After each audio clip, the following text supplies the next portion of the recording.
Today's show is brought to you by Anthropic, the team behind Claude. Fashion is never just about clothes, is it? It's about identity, culture, and the stories we tell ourselves and others. For those exploring design concepts or questioning what drives our choices, Claude can be your thinking partner. Claude is the AI collaborator that helps you dig deeper into the questions that fascinate you, whether that's understanding cultural movements, exploring creative concepts, or working through complex problems. Try Claude for free at claude.ai/fashionneurosis.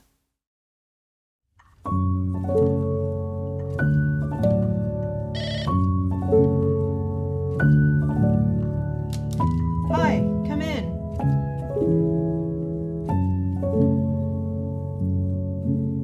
Welcome to Fashion Neurosis, Tessa Thompson. Thank you so much for having me, Belfroy.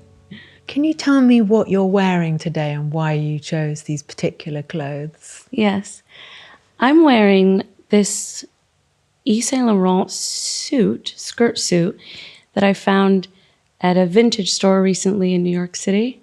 And I was having I have these moments sometimes where I think I must go in this store. There's something for me in there. And then I found this and I realized why. Wow. I'm wearing a silk shirt by The Row that a friend gave me for my birthday recently that I was touched by because no one ever buys me clothes. And I'm wearing a pair of Margiela little kitten heels that they gifted me when I went to the recent Paris show, and I thought they'd be nice to look down at when I was in the couch. And I picked the suit, I guess, because I feel often when I'm getting dressed, torn between them, I guess something that feels more aggressively boxy or masculine and something that feels kind of feminine. And this particular suit felt like both. Yeah, I've got the boots of those shoes and I've never worn them.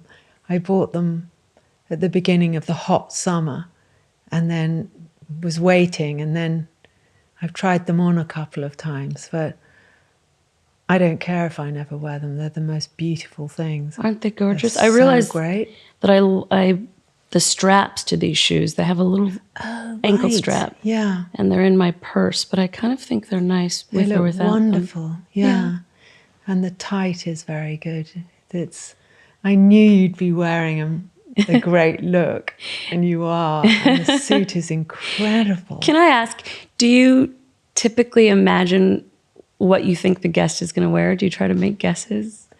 A little bit. Yeah. Because often when I'm studying a person, I see them in these amazing outfits, and then a lot of people arrive quite low key. Yeah.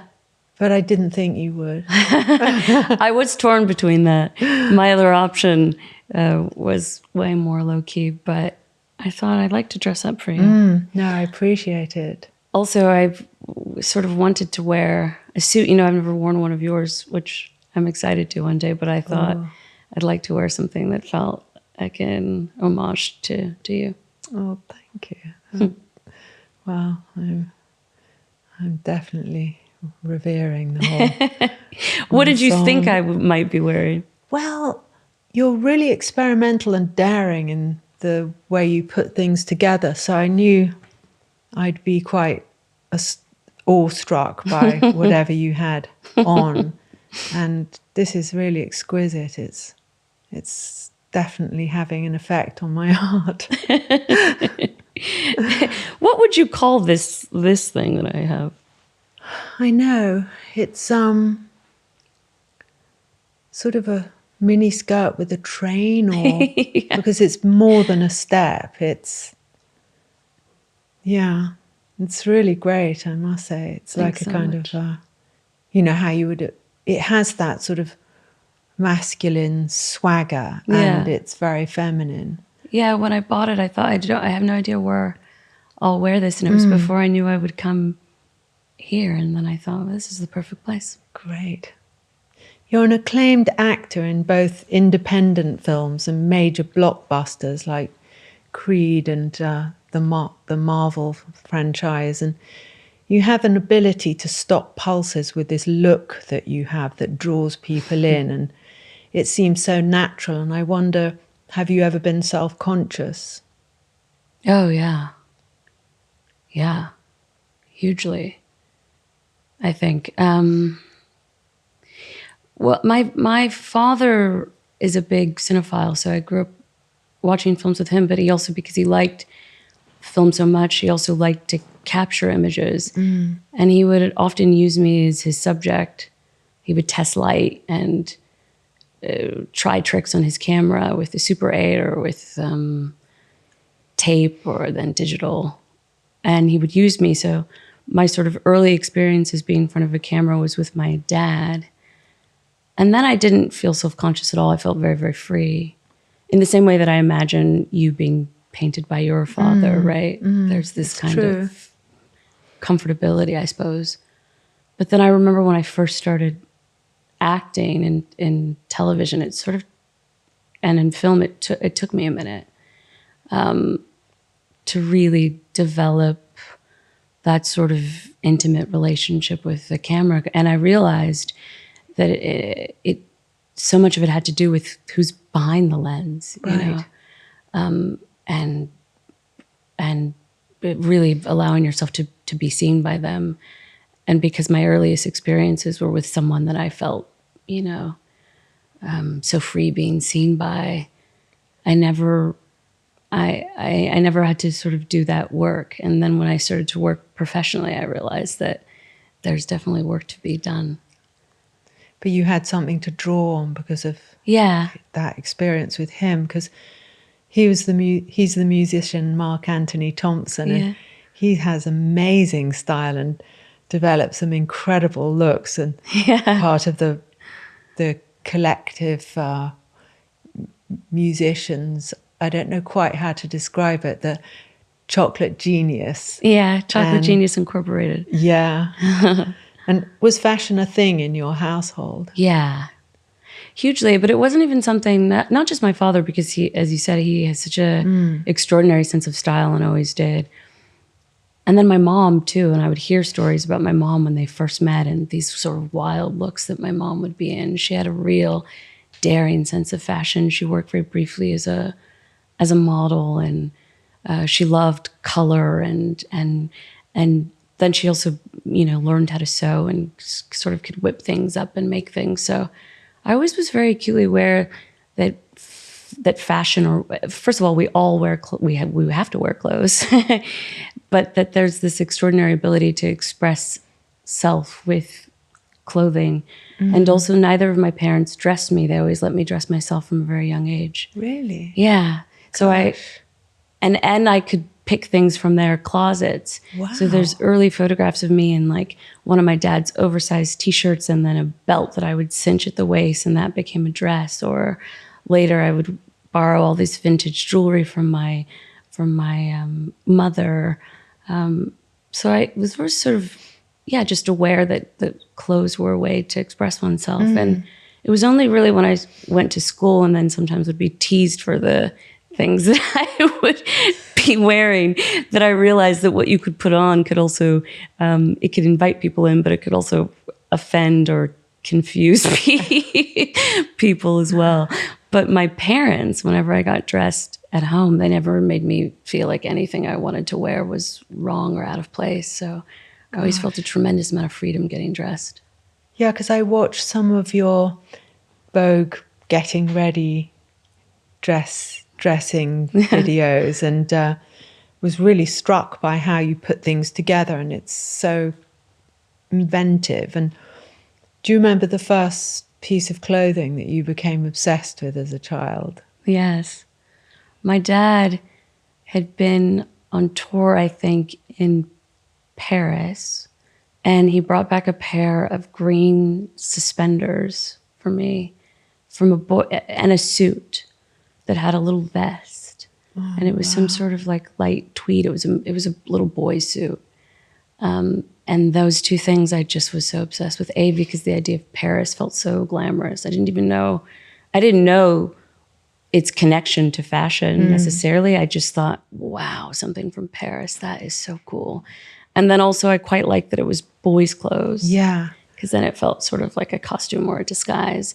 But the suspenders I loved pairing with all sorts of things. And actually an odd outfit that I wore, and I only know because I've seen photographs, is I wore long johns with a white t-shirt tucked into it with those green suspenders, and then this big beaded necklace that I must have maybe gotten from my grandmother. And it was such a funny little outfit with a pair of skater shoes. God, these simples. So and I good. loved that outfit so much. I just thought it was so cool. How old were you then? I was maybe 6 or 7. Oh, gosh. Yeah. That's great. And I just, but those green suspenders, I wish I still had them. Yeah, because here we call them braces, and That's suspenders are the things that hold up your stockings. Oh, that's right. But I would have loved a pair of those. Yeah, they sound like they would have fitted the story as well. Completely. I also had these pair of boots, which I only know because my mom has told me stories about. They were lace-up boots. And in school, I got the nickname Granny Grip because they thought I looked like a grandma because I wore these sort of lace-up boots, but I love them. I love them. Because you described being bullied at a particular school and your mother being very immediate about not putting up with any of that and getting you straight out. Yeah. And do you think her deft moves about protecting you influenced how you make decisions? Oh, wow, that's extraordinary. I never thought about that. Yeah. Yeah, I think probably this idea that I guess inside of that there was nothing wrong about me, just the place was wrong. You know? Because it's quite common for the person in the position to make, to the parent or whoever, the protector, to sort of lose their nerve and think maybe that this is better than somewhere else. And it's so great when somebody in a position of authority just gets you out of the danger and protects you, and it sort of reminds you what to do really if that comes up again. And what to do for ourselves too.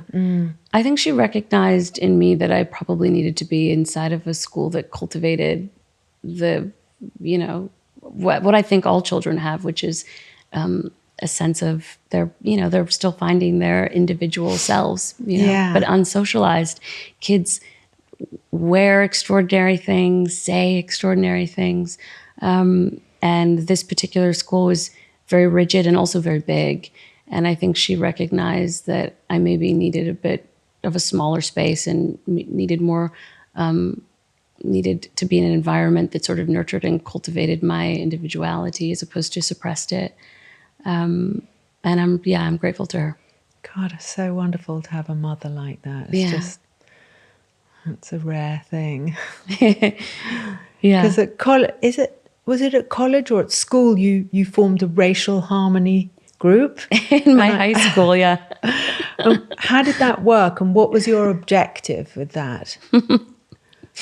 I think my objective was, I did it with another student and a teacher we got involved in. What we did, it's sort of such a wacky idea now that I think about it. And it's a funny idea. We got basically 100 students together to talk about race. And it was 20 students from, at that point, I don't know how we define race now in the United States, but at that point there were like 5 main racial groups. So people that identified or were any of those racial groups, we had 20 from each group.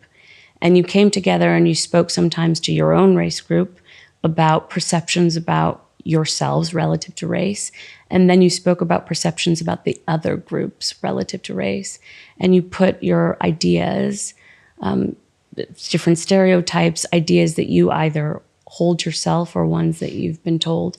And then we came together and got to sort of be in dialogue with each other around our mutual perceptions. And we spent a weekend doing that and all camped out at the school having these conversations about race. It's a brilliant idea. I mean, it should happen in every school. It's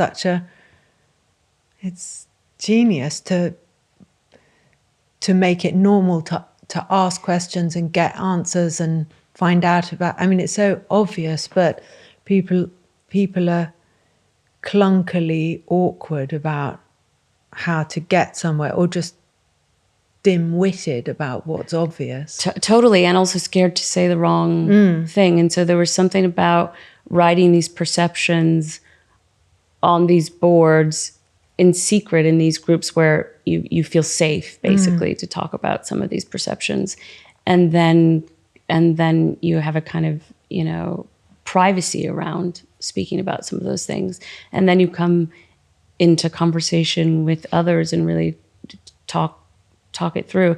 I guess at the time I was just interested. I mean, I'm multiracial, so probably that was a part of the texture too. But the high school that I went to was a big public high school, 4,000 students. And it was the first time I'd ever gone to public school since that school that my mom took me out of. And something that I really observed at the time is that there was a lot of I'd walk around campus and people were sort of siloed in their groups. And a lot of the times they were sort of segregated by race. And I felt sort of confused by that. And also there had been a period at my high school where I think there was some, what the faculty thought of as racial related issues that were happening on campus. And so I guess I was just curious to talk about it and to create some way to organize around talking about it. And I think maybe it was before I understood that I wanted to do that with storytelling, that I wanted to create these things, these provocations, that I wanted to be able to ask people questions through a piece of work that they could go home, hopefully, and talk to their friends and family. I didn't yet know that. It was before I started doing theater. I think I started doing theater the year after, but I think I was longing for a way to be in conversation with others and to start one and to wrestle with the things that I was wrestling with internally in community, I guess. Oh, it's so clever. It's brilliant. Yeah. I don't think it solved anything on campus. You just never know how someone will take something away and what they might do with it, Yeah, it's true. Like your mother making that swift action, and it's really important. That's so interesting. I'd be so curious to speak to another student that was there and talk to them about their memory of it, actually. It's such a formative time. Yeah, it is. It's really when you learn where you're going to make a stand or not, really. Completely. Isn't it? Yeah. And sort of who you are and what you want and how you see the world. And it's oddly can feel like a pretty lonely time somehow. Yeah. So I think, and I was in like so many clubs too. I think I was just really wanting to be in kind of community and find people that were like-minded and figure out things together. Today's show is brought to you by Anthropic, the team behind Claude. You know how certain pieces of clothing can haunt you? That vintage Saint Laurent blazer, the perfect pair of jeans that represents an entire decade's rebellion, or the 150-year-old shoe style we're all suddenly obsessed with. Claude is right there with you. It's a thinking partner that helps you explore the deeper psychology behind what we wear and why it matters. When you're trying to understand why certain designers become cultural lightning rods, or examining how fashion reflects our collective anxieties and desires, Claude helps you trace those invisible threads. Together you can explore how a simple hemline shift signals social change, or why certain aesthetics resurface when they do. What's compelling about Claude is how it works with your curiosity.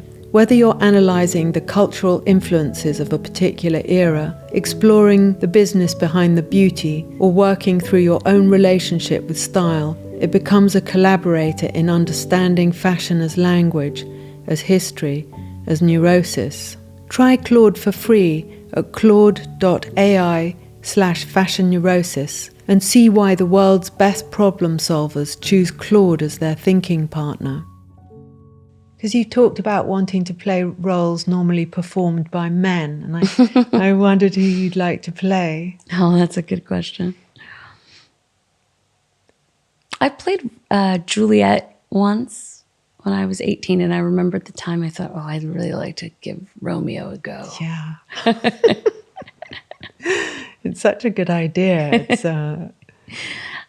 I still think it'd be quite cool to do a production where you just swap, every night. I agree.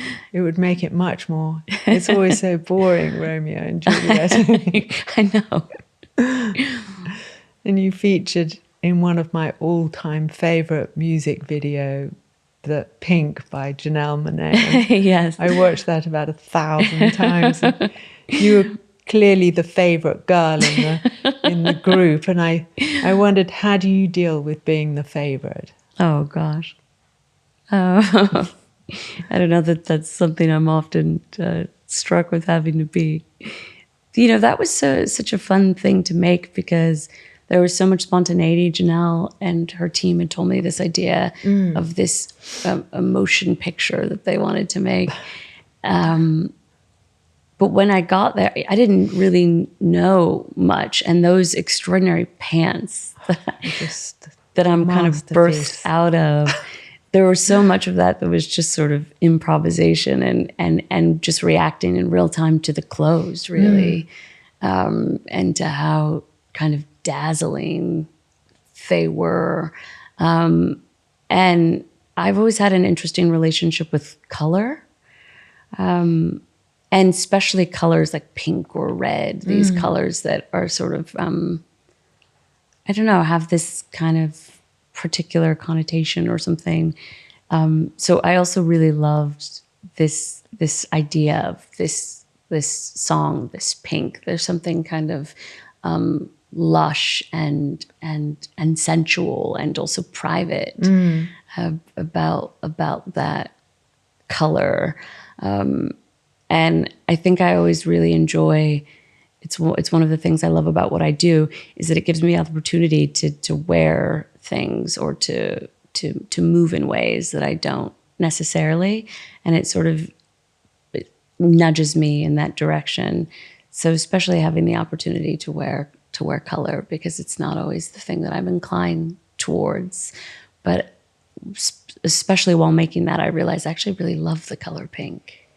Well, you couldn't not love it. I mean, whatever ambiguous relationship one might have to Pynk after that, you were just completely, you got the virus. I mean, it was just so witty and sort of about girls and women in the way that we know as being those creatures, that all the kind of little closenesses, and the clothes were amazing. And I heard somebody told me that I don't know if this is true, but the design school in Antwerp, the director had gone there and said, you've got to make these things, and they'd worked overnight and made these incredible sort of vagina trousers, which were actually the most glamorous, dainty things you've ever seen in your life. Completely. And in fact, I was there when they arrived. Really? On set. And it was it was amazing.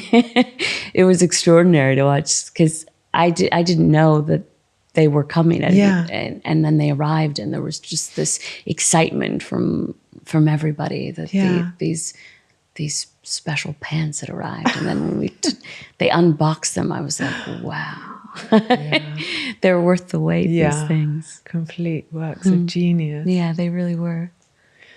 I don't know where they are now, actually. That's a good question. They should be in some sort of, place that you can go that makes you feel better. Right, that you can visit door. Like a little pussy portal. Visit them. Yeah. Exactly.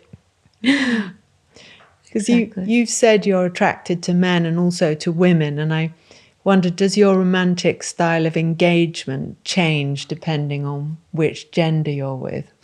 That's interesting. I hadn't thought about that. I mean, I don't really know. I've been thinking about this a lot because I feel like we're in such a space of, there's so much sort of focus on identity and how we categorize ourselves. And I think I've never felt too comfortable with that. I've never been really interested in labeling what it is I am, or certainly who it is I love. I think I'm just attracted to people and to who they are. And occasionally I've been surprised by the people that I've been attracted to and where it's taken me. But I think it's people first. I'm not sure that it changes my relationship to myself necessarily, but I just think that sometimes gender hems us in, this idea of how we should behave or how we should dress. I sometimes think that we would do things differently were we not so concerned about how it lines up with our gender, frankly. I think that's the thing that I've always felt struck by. Like, I remember one of the things I loved about that boy suit that my father brought me is I always felt kind of curious about the experience of someone else, just full stop in general.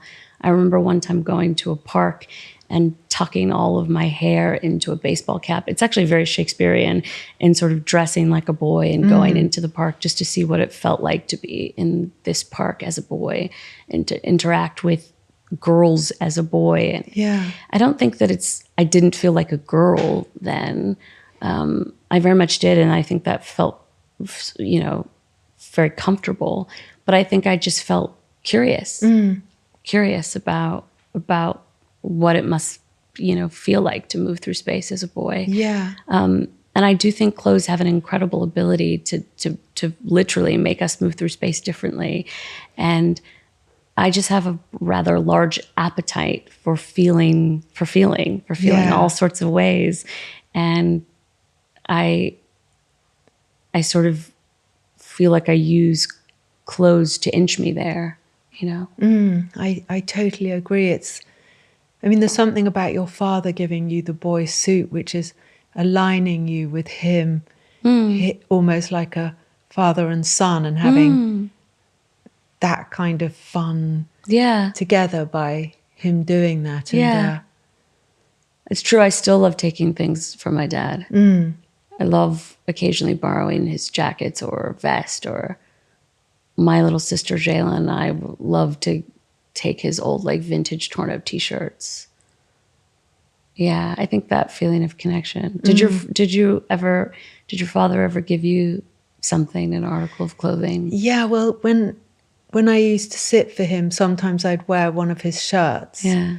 And then when I'd go on a summer holiday, he'd give me some shirts so I didn't get a tan. So he didn't want my... like button-down shirts, yeah, like men's so shirts. he had men's shirts that sometimes he had made. Right. And then, I liked wearing his things. It just, anything I could do to get closer and be more like him in a way. Yeah. And then these shirts were quite kind of pure in a way. And then I felt like I had this garb of purity, but I could, not be pure underneath that. But it's like a kind of, almost like one of those Greek mythologies where someone gives you this thing and it brings you something, some sort of extra strength. Yeah. And do you think it had a great influence then on what you would make? Yeah, I think there was something about his composure.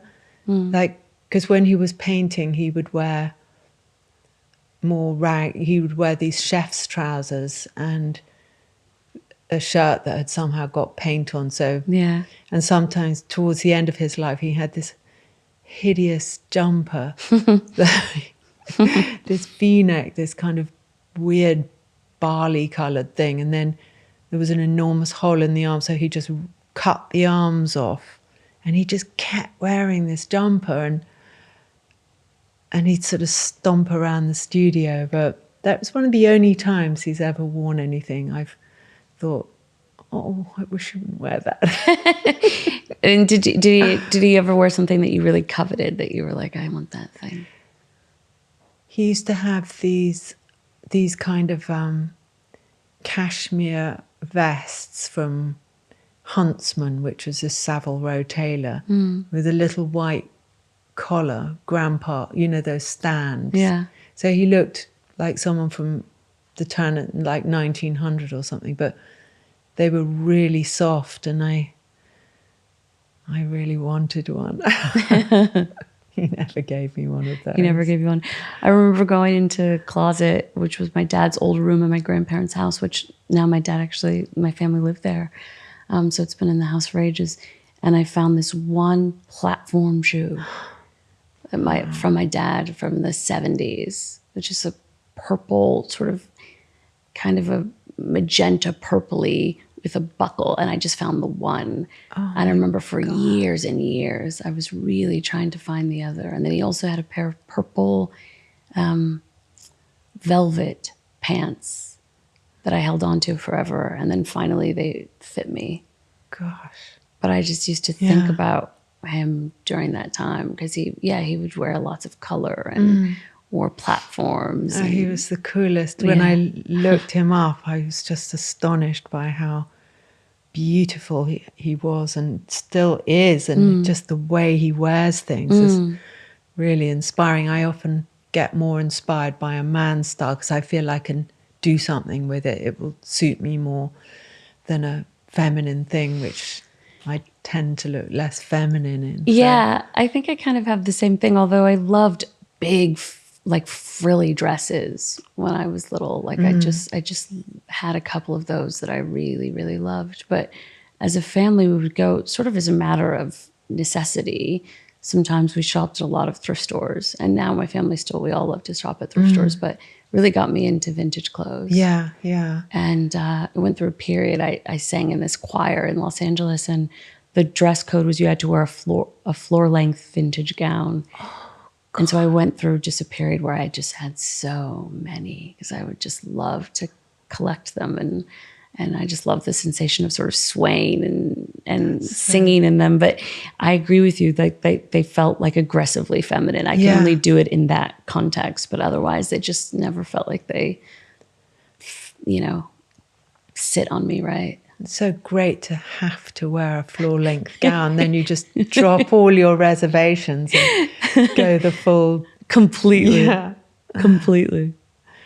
And I read that you have a tattoo of the word yes on your body, and I I wondered, what's that a yes to?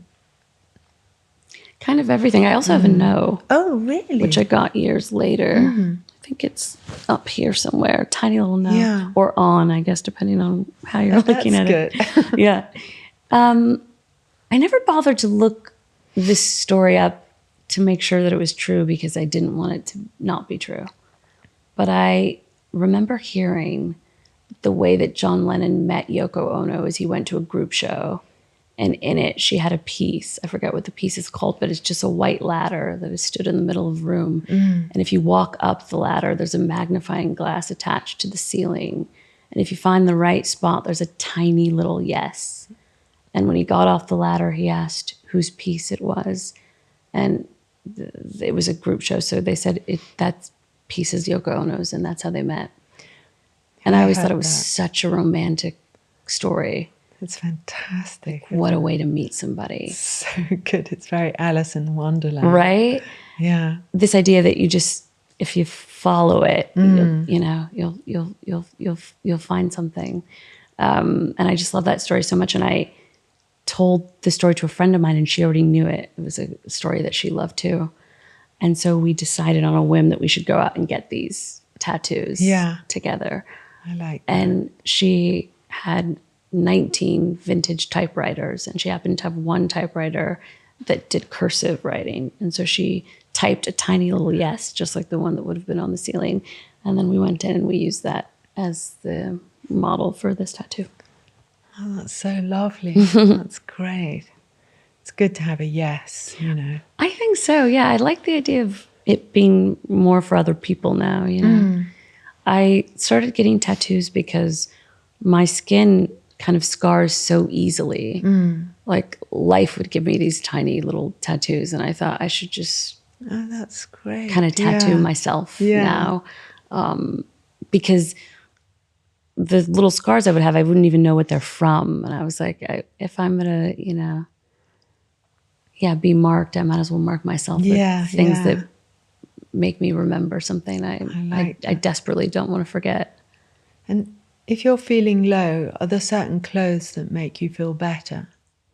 If I'm feeling low, usually if I'm lucky enough, I probably would want to stay indoors maybe and be cozy. So something that kind of feels cozy. I always love people that, like, when they don't feel good, they dress up or want to look sort of sexy, or they want to feel, that doesn't really work for me. I think I like to feel sort of wrapped in something like a sweater, or the idea of like walking around at home in a robe like that. That feels good if I'm feeling down. Or maybe I would cozy up in bed and I'm just wearing like a slip. That sounds nice. Wrapped in blankets, like something cozy. I had a friend who would, the more unhappy she was, the less she'd wear. And I remember meeting her in the morning for a dog. I mean, this was years ago, and she was wearing a floor-length Aussie Clark flimsy dress, just sort of clinging to her body with this dog just dragging her along, and really high shoes. And I just thought it was so impressive. That's so cool. I want to be her. Yeah, same. What do you wear when you're feeling down? I think a shoe kind of gives me courage. It's like if I wear a high shoe, like a wedge, platform, not like a stiletto. I feel like it gives me literally more backbone, and my resolve is like recalibrated. Yeah. So that kind of takes care of my misery. Yeah, I find that too. I honestly think, this is so silly, but during the pandemic, I didn't wear any heels basically that whole time. And it might have helped my spirits. It might have lifted them a couple times had I. Because sometimes I'll, especially when I'm walking around, if I've gotten dressed in a rush and then I come home and I have to sort of tidy up the bits that I've left behind. Sometimes while I'm tidying, I'll just put on one of the heels that I've left behind. And the idea of sort of like clomping around my house, sort of tidying in a heel, I love. Yeah, it's great. Yeah. It changes your physiognomy with everything. And Completely. You think, I have more courage than I did 5 minutes ago. This is definitely working. Yeah, my dog Coltrane has this funny habit where when I leave the house, I come home and he takes my shoes and puts them on my bed. It's so sweet. But now I think of it as him putting the shoes that he thinks I should have worn instead of the ones that I did wear when I left the house. That's so good. And he's unbelievably strong. He's not a huge dog, but he's had like big boots. Like it's so impressive. How interesting. Yeah. Support for today's show is brought to you by Anthropic, the team behind Claude. I'm not exactly an early adopter, rarely first out of the gate with new tech. But you don't have to be a tech person to be curious about AI. So I teamed up with Anthropic to try Claude. I'm building a real budget for Fashion Neurosis. It includes paying people, planning seasons, and not guessing cash flow. I opened Claude, dropped in last year's costs and sponsor forecasts, and asked it to help me think, not write for me. It turned my chaos into a zero-based plan with clear buckets, production, post, and marketing. It modeled best and worst case revenue. It helped me build a monthly checklist for invoices, payroll, renewals, plus 10% rainy day reserve. It even flagged sneaky line items like platform fees and insurance. And if you want to see what it can do for you, you can try Claude for free at claude.ai/fashionneurosis. Because you said, I've always been conscious of ways in which identity is a creation, and you have so much agility in this. And how do you anchor yourself when you're on this kind of exploration of casting an identity? Oh, that's interesting.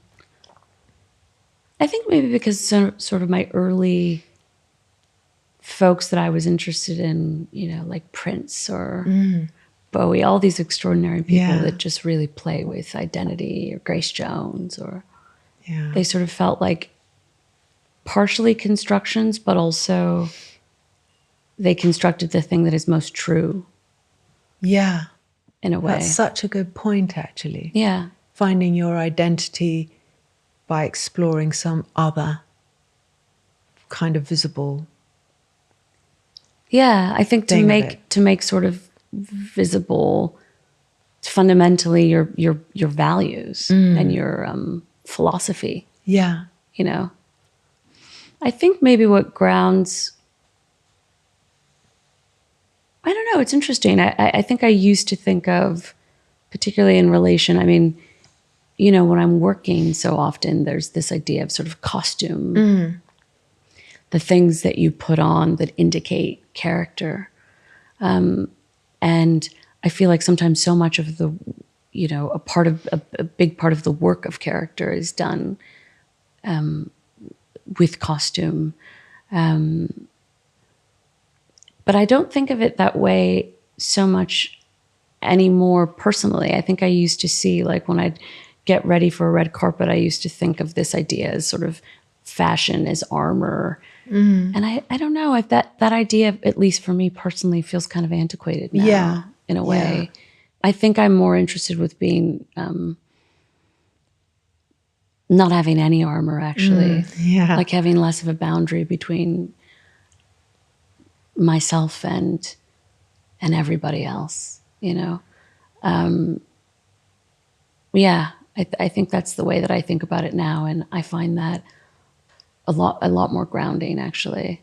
Yeah, it's a really good point. It's something I've been thinking about a lot, of allowing there to be less armor. Yeah. And just, you might get hurt, but you also might have this wonderful connection with somebody, and that's worth it.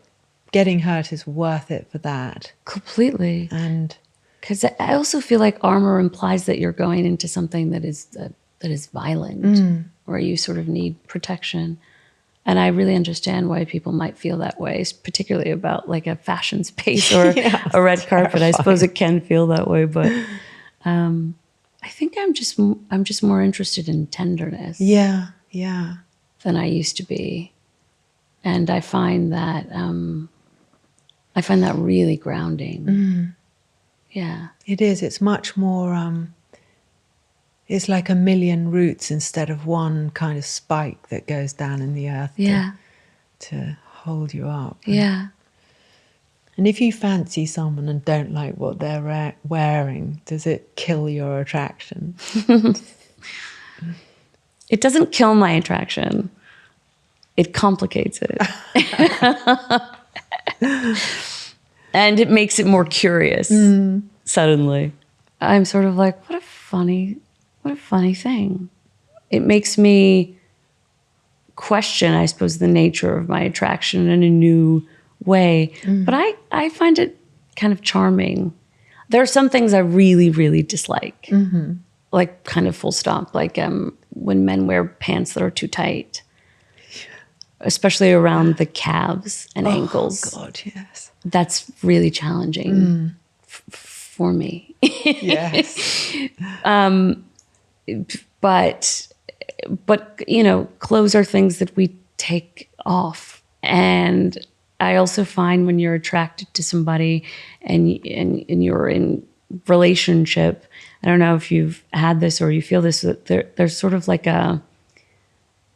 the more that you become a unit, you kind of influence each other, because suddenly, I mean, obviously you're an individual and you dress for yourself, but there is a kind of consideration of the other. So typically I find like when I'm really attracted to someone and them to me, there's something that kind of happens in our style collectively. Yeah. And I kind of really enjoy that. So all that to say that if I'm really attracted to someone, I assume that even if there's something that I really don't love that they wear, that they probably won't wear it much longer. Yeah, hopefully. And you just played Hedda Gabler in Nia DaCosta's new film adaptation, and your love interest, Dr. Loveborg, is a woman. Yeah. And you're mesmerizing in this film, and Thank you so I much. much preferred Loveborg as a woman. I Much found better. him a bit of a bore. How many times have you seen the play? I think twice, and it's a real headfuck of a part, Hedda. And how did it affect you in the rest of your life while you were making that? Because she's such a kind of weirdo. Yeah, I had so much fun making the film. I'm not sure that I was like the most fun person sometimes while I was making it. I don't know. I found it quite it was a tough one to shake off, and it felt like it permeated a lot of my energy at the time. Typically, I'm pretty good at that kind of hygiene where if I'm playing a character that's challenging, I can have a kind of separation and leave the work and return to life. But with this particular one, I had a tough time doing that. Plus, I was living in a tiny little cottage in the middle of nowhere, so there was nothing I was coming home to except myself, frankly, and so it really allowed time just to continue down the spiral of Hedda, which I think the work required at the time. But this is a woman who really has no issue taking up space. Even just the sheer sort of circumference of the dress that I'm wearing in the piece, and all of the layers of crinoline and everything underneath, she's a person that walks into the room and changes the sort of frequency of it. And I think that's inhabiting, that kind of energy constantly. Yeah, I think it sort of, it freed me in some ways, because I think I can be very sort of, conscientious and sensitive to what everyone sort of needs and how everyone's doing. And, I'm someone that likes to come into a room and if I affect the energy, do so in a pleasant way. But I like to give a lot of space for the people around me, and particularly in collaboration. I think that's super important, and in relational dynamics. But this is a woman that's not particularly interested in that, and I think it helped me question how much of that is me or is convention, how much of that is actually, fundamentally who I am, which I believe it is. But I also think there is a way in which, particularly for women, we're told that we should take up less space. Yeah, because she's so powerful. Yeah, and it must have been interesting to be like that for a while, to be so ruthlessly powerful. Yeah. And she's so good at it, and it's hard to control. And to play someone so like hungry,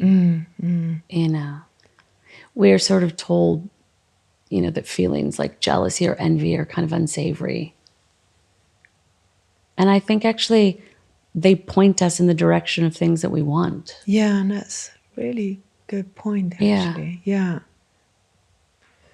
They can be very generative feelings, actually.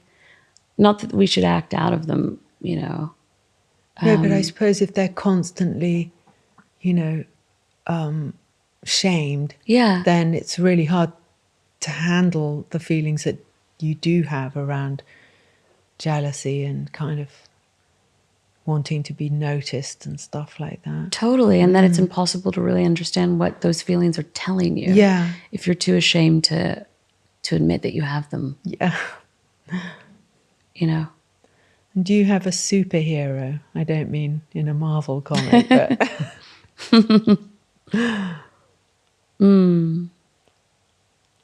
Yeah, I have lots of superheroes. Diane Keaton just passed away, and she's always been a real superhero to me.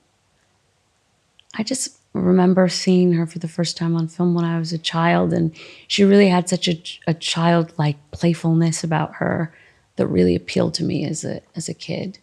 And then also her great love of suits and all the fascinating, interesting things that she wore. She's just kind of so iconic, and she was always kind of a superhero to me. And I think maybe it was an early inspiration for liking suits and wanting to wear things that were sort of big and boxy and oversized, and just her tremendous kind of talent and wit and singularity. Yeah. I was Looking for Mr. Goodbar recently. God, it's such a wild film. And she's so kind of devastatingly endearing and moving and crazy and wonderful in it, isn't she? Yeah. She's so captivating. Yeah, she really is. Well, I know you have to go now, so I'll have to say goodbye, and thank you so much for gracing the couch with your beautiful outfit. Thank you so much. Thank Tessa. you so much. Thank you so much for having me. This is really a joy. I love this. I love this podcast so much. It's been such a nice friend to me sometimes, especially in the bath. Oh, that's so nice. It's been a good bath companion. Thank you.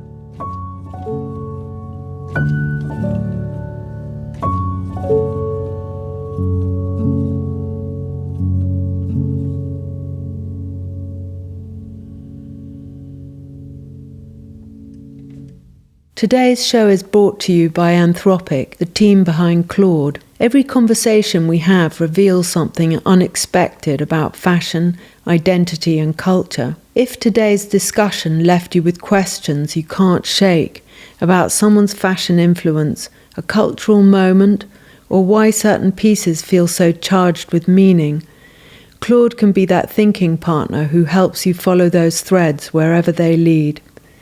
Try Claude for free at claude.ai/fashion neurosis.